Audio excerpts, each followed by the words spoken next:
Well, looking pretty open here in the hog's hangar. We missed the R-44 already. We're gonna share some images with you. Sevier County choppers showed up today and picked up the helicopter, and I'm gonna give you a little background with that and share some images. But real quick, we thought we'd give you a quick look at the Hogs Wall of Fame. These are our members rolling through on the Hogs Wall of Fame. This started out individual pictures, and we filled up 7 panels. We've moved it back down to 5 panels now. 7 panels of pictures. And we ran out of space, and we decided, you know what, let's just make this thing digital. So if you don't know, we had an overspeed incident, I guess, last week. Yeah, and I've done a couple videos on it, so I've talked about it openly already on YouTube, and thought I'd just share some pictures today and show you how it went. The guys from Sevier County choppers showed up today. They come up with a flatbed, and they got a box and a ladder, and luckily we had some scaffolding, and they show up and their guy gets to work. You remove the rotor blades. After you take the rotor blades off, we rolled it outside, called a local rollback truck so that we could slide the helicopter onto the rollback and then back the rollback up to the flatbed and go onto the flatbed, which is really kind of cool. Some of you know it, for 10 years before I did helicopters, I ran a towing service. So I had rollbacks, and I had small tow trucks, and I had big heavy duty wreckers, and I towed tractor trailers and went out and rolled them over and cleaned up accidents, did all that kind of stuff before I got into helicopters. So I know the guys at Glenn's Wrecker Service, and it was cool to have them come out and help. So bottom line, everything's going good so far. Yes, we had that overspeed incident, and I've contacted everybody involved, and everybody's been awesome. It's a lease aircraft. The owner of the leasing company's been great. Insurance company's been great. The guys from Sevier County choppers have been great. They showed up, as I said, today, and it's on its way to Tennessee right now. It'll be there tonight. And what's gonna happen, they're gonna get it to Tennessee, they'll unload it, and the engine's gonna come out, and the engine's gonna get shipped to California. And the reason for that is the shop that did the overhaul for it when the aircraft was overhauled this past spring, they're the ones that did the overhaul, so it made sense to me to let it go back to the same people that worked on it before, and that's a shop that the owner of the leasing company prefers anyway, so I thought, well, why not? And I chose Sevier County choppers because they did the overhaul, and I've been really pleased with the aircraft. It's been pretty much flawless, and you know, this is an unfortunate mistake that I made, not catching something on startup and getting ready to go. And I've done a couple videos on it, and a lot of people have been awesome and saying, hey, you know, at least you fessed up and showed us that, you know, you make mistakes like everybody else. And the one thing people, even though I explained it in detail, people say, well, what exactly happened? I don't really understand. And just to sum it up, we got out of sequence in the checklist. And no, the checklist itself is not the problem, but the problem is that we got out of sequence, and we should have went back further in the checklist to make sure everything was done in a certain manner. And because of us getting out of sequence, I got distracted trying to figure out something. So ultimately, everybody's trying to figure out exactly what happened. What's more important is we got out of sequence. That's what I'm saying. It doesn't matter how many times I replay it through my head. I coulda, shoulda, woulda. And hands down, if I would have stopped when we got out of sequence and said, let's go back now, even if it was clear to the beginning, seems redundant or seems like maybe that's overkill, but we got out of sequence, and then we couldn't figure out why the collective wouldn't come up, which it wouldn't come up because we did the hydraulic check, but he didn't turn the hydraulics back on. Anyway, we got out of sequence on the checklist. And as a CFI, it's my job to make sure the student doesn't advance that throttle. My hand was down there. I didn't catch it. I didn't notice. No, I didn't notice the throttle. Yes, the governor was on. Yes, the hydraulics were off. And again, I played it through my mind 1,000 times. Basically, I should have caught it. What I should have done. At some point I looked up, when I'm trying to figure out why the collector didn't want to come up, I looked up and then there's the needles way up higher than they need to be. All right? It happened because we got a sequence and I didn't stop and go, all right, let's back up. I tried to fix it and kind of continue on, and to me, that's totally the underlying factor in why this overspeed happened. So to the good news of it, I want to share some images with you just to see. It was cool. The guy from Sevier County Choppers, the mechanic, was awesome. He showed up prepared. He knew exactly what to do, was super confident in how this was going to play out and what we were going to do. He brought in his tools. He got everything ready. Luckily, we had some scaffolding, and so the scaffolding was really nice. And we didn't get a picture when all four of us were working together because we were all busy. But the mechanic was up on the helicopter pulling the blades apart. And then I had my daughter on one end holding one blade and her boyfriend on the other end holding another blade. And then when the mechanic would hand the root of the blade down to me standing on the ground, then I would just, you know, very carefully help either my daughter or boyfriend walk down the ladder. I could move to accommodate them as they climbed down. And then we carried the rotor blades outside and put them in the box that the mechanic from Sevier County Choppers brought with them, you know, built specifically for rotor blades. Went out, packed in the first one, came back, did the repeat with the other. And I chose to let my daughter and her boyfriend get on the ladders so that when the mechanic lowered the root of the blade, he would hand it to me, because I figured if it's going to get dropped, it ought to be me, the one that drops it, and not somebody else. And then we just very carefully again brought him down the ladder, walked him outside, and packed him up. And then we had a local rollback come out, and we put the aircraft up on the logbook. He hooked the hooks from the rollback chains and hooks underneath to the rear cross member. Mechanic held the tail boom down, brought the front skids up, rolled it up onto the rollback, and we had some, some rubber pieces that went at the back of the skids so they wouldn't be dragging the skids themselves on the ground. So you get the aircraft onto the rollback, put the rollback bed back down, back the rollback up to the trailer, slide the rollback bed back just a little bit, angle it down, set it on the bed of the trailer, and then with the wheels, roll it onto the trailer. And then the mechanic spun the helicopter around, and we stood on both sides to help kind of guide it and make sure that it didn't roll off the trailer. He spun the helicopter 180 degrees and then loaded the rotor blades on, strapped down the helicopter, strapped down the rotor blade box and his ladder, and he got everything ready to go. And we shook hands, and I thanked him for his help. Told him I'd make sure I let him know that, or let Jim know when I talked to him next, that I was super happy with the service, super happy with the gentleman who sent up here. He was super confident, and he made it look easy. He made that whole thing look easy. And with it being an unfortunate event, I've mentioned in the past video, everybody's been great. Yes, I was able to make an insurance claim. Yes, there is an deductible on that. So I am going to be, spending a little money out of my pocket, but in the end, it's worth it. And here's the point why I continue to tell the story. I thought it was super interesting to actually, I understand helicopters get loaded on trailers, and I held one once myself with a buddy. We held a helicopter on a trailer. But it was cool to see how they do it, how they show up. When I did it, we were just a couple of yin-yangs trying to figure out how to make it work and get it done, and we did it, but it was with a lot of screwing around. These guys, or this one mechanic in particular, had the right equipment, had the right truck, he had the knowledge, he had the confidence, knew exactly what to do with the aircraft, and it went pretty seamless. So I thought it would be interesting just to share this with you on what you do when something bad like this happens and you're not able to fly the aircraft.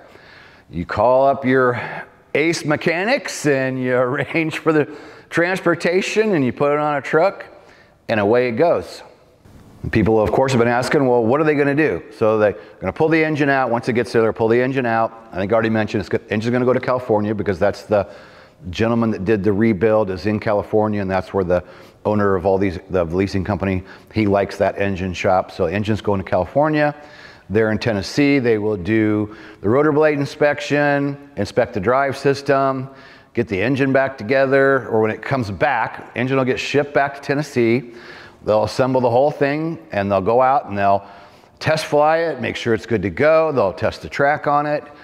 And when it's all said and done and ready to go back, then I guess I'll be heading down to Tennessee to pick it up and bring it back home. People say, well, how long is it going to take? Estimated time? Don't really know. I'm expecting a couple months. Could be less, could be more.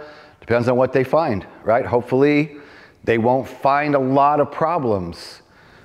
Depends on how long it takes to work, how long does the engine take to get done in California, get on a truck, get sent back. Holidays are coming up. We got Thanksgiving, we got Christmas. That's probably going to throw a wrench in things a little bit. So I'm figuring 2 months. And again, it could be more, could be less. Might go faster. They assured me they would get after it as quick as they could, and I'm sure that they will. And they asked they're going to ask the engine guy if he can, kind of push this thing through a little bit for me. But, the process is what it is, and I just have to be patient and wait for the phone call and handle any paperwork that comes along. The insurance company did contact me today and said, hey, your claim's approved, and, we'll work through the process together, and they've been great. And for an unfortunate event, the outcome is pretty good. And I've had my head held up pretty high and been able to keep smiling. And today, again, for being an unfortunate event, it was really interesting to see the process of someone showing up prepared to get ready, and it went pretty smooth. And again, I can't thank Sevier County Choppers enough for their help, along with the owner, the lease company, the insurance company. Everybody's been wonderful. And we had a good time today, even though it was cold and rainy out and kind of ugly day. But the idea itself of preparing the helicopter, seeing how he loads the blades in the box, watching him take it apart. And again, we had the scaffolding, we had the ladders. It went really, really smooth. So it was interesting to see. It was interesting to go out, see the thing getting loaded on the trailer. And, it's a learning experience for all of us. And I'll reiterate, this is why we have a checklist. And this is why we should work through that checklist step by step, all the way through. And if you run into a problem during that checklist, you need to back up. So again, I'm admitting my fault of where we should have just stopped, and I should have went back. And I could explain to you, and I have in the past videos, and people still get confused by it. And all I can say is, I wasn't 100%. I was trying to be. We were going slow. We were being deliberate. We were being very careful. We did ground school before each flight. We discussed the collective lock, the governor, the throttle. We discussed how all these things work. And this was his third lesson. So he was new, but with new people, you can be nervous. And anybody can be nervous on any given day. It doesn't matter if you have 3 hours or 300 hours or 3,000 hours. And we just got jumbled up on the sequence of things along the lines of the hydraulic check, checking everything, RPM check. And again, the throttle had to get advanced. I'm sure I didn't do it. Most likely the student, maybe he doesn't even know that he did it. I never even specifically said, did you roll that throttle on? It just happened. As I'm distracted trying to figure out what's going on when the collective didn't want to come up, I look up and it's already up. And it's too high, and it doesn't matter how long it was up. When I explained it to Jim at Sevier County, he goes, doesn't matter how long it was there, because it's high. The way you're explaining it, as far as it went, that's inspection. That's an inspection of the engine, inspection of the drive system, inspection of the rotor blades. There's no way around it, so it doesn't matter. You went high enough, doesn't matter how long you were there. So I want to just caution new CFIs and those of us that have been doing it a while.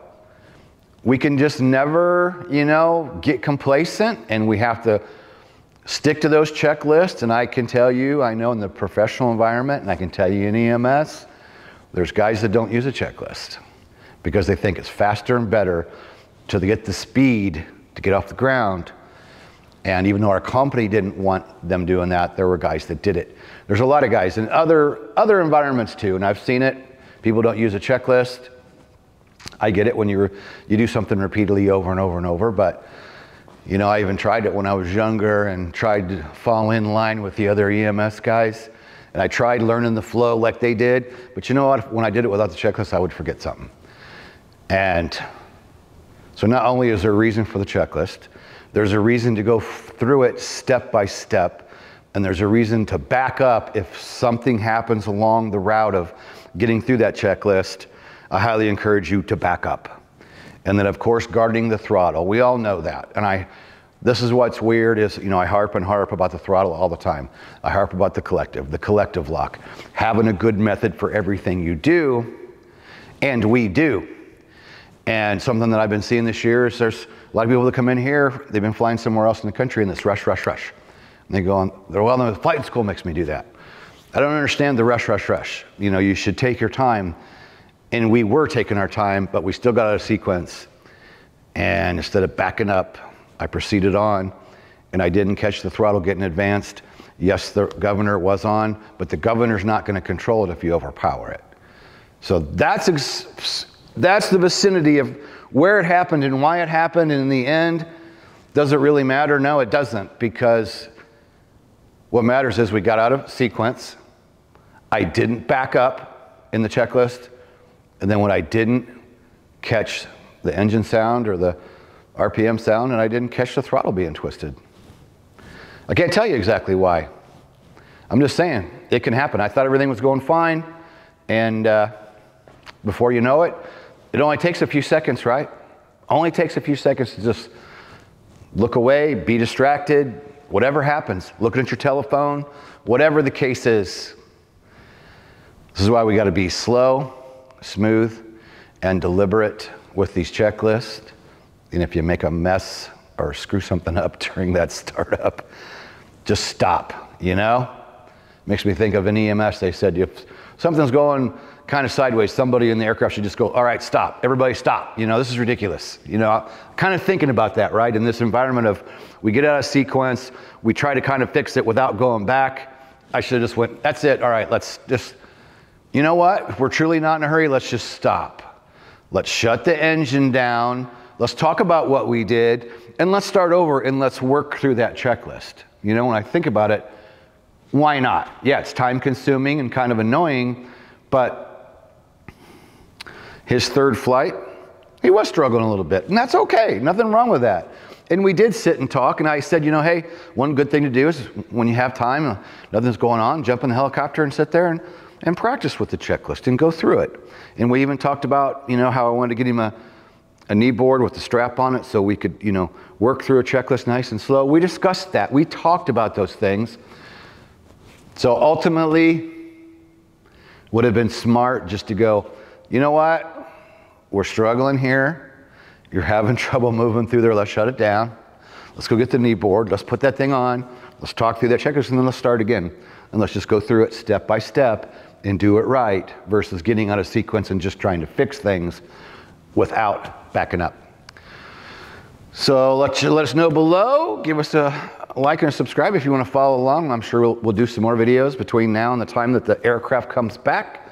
We know it's going to take a little bit, and occasionally we'll just do a fresh video to let you know where we're at, and we'll try to document as much as we can of the overspeed incident and the repair getting back in service.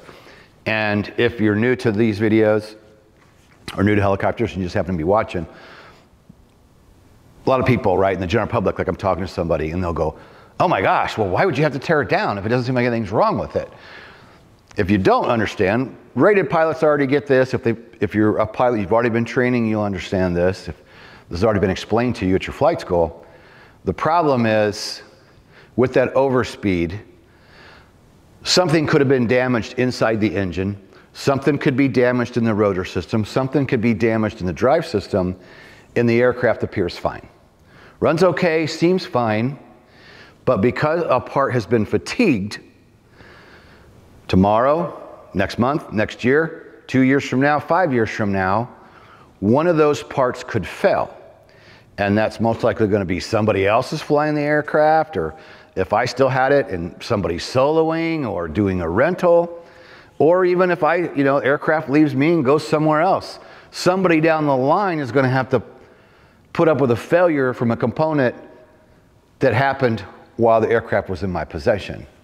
And that's why it's important in flight training. Again, if you're new to this stuff, That's why we talk about with limitations, you keep track of what you went over, what limitation did you exceed, how long did you exceed it, what were you doing when it happened, and then what did you do to correct that? So it's very important to, any limitation that we exceed, keep track of what we did and report to maintenance as soon as possible.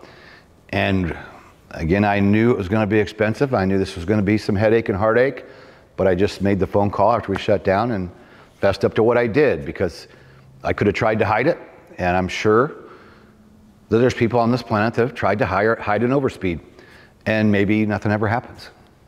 Or maybe that aircraft, people wonder all the time about helicopters wrecking and crashing and things happening. How many times did an accident happen because because a failure happened due to something that was damaged on a previous flight? Again, whether it's a day, a month, a week, 2 years, 5 years, 10 years, something in the past was damaged and then just finally decides to let go.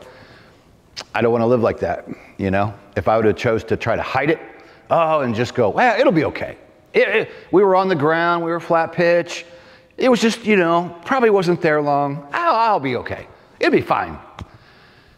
I would think about that every day. And I would think about it every time I pre-flighted that aircraft. And every time I went to fly it, I would think about it. And there's no way I could deal with the stress of that. Just couldn't do it. It's not worth it.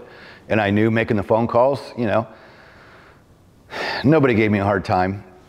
And I'm happy about that, but somebody certainly could have, and especially the owner of the aircraft. Well, why'd you let that happen? But he didn't do that. He said, hey, mistakes happen. You did the right thing. Let's figure out what we got to do to move forward. And that's basically the bottom line, right? It's like, do the right thing.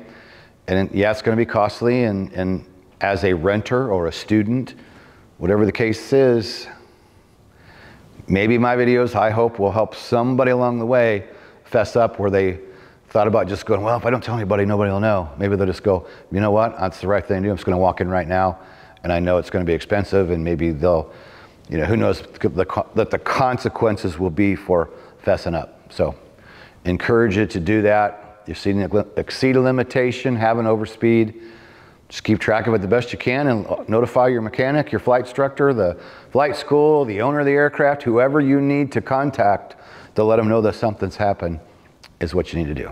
So, hey, that's the story for now, and we'll update you when there's more. So leave us a comment down below and click that old subscribe button and a like, and come back and hear what's the process in the next video. Peace out. When you feel the pressure to fly, but know the right decision is to stay on the ground, hit the hogs no-go and live to fly another day. Helicopterground.com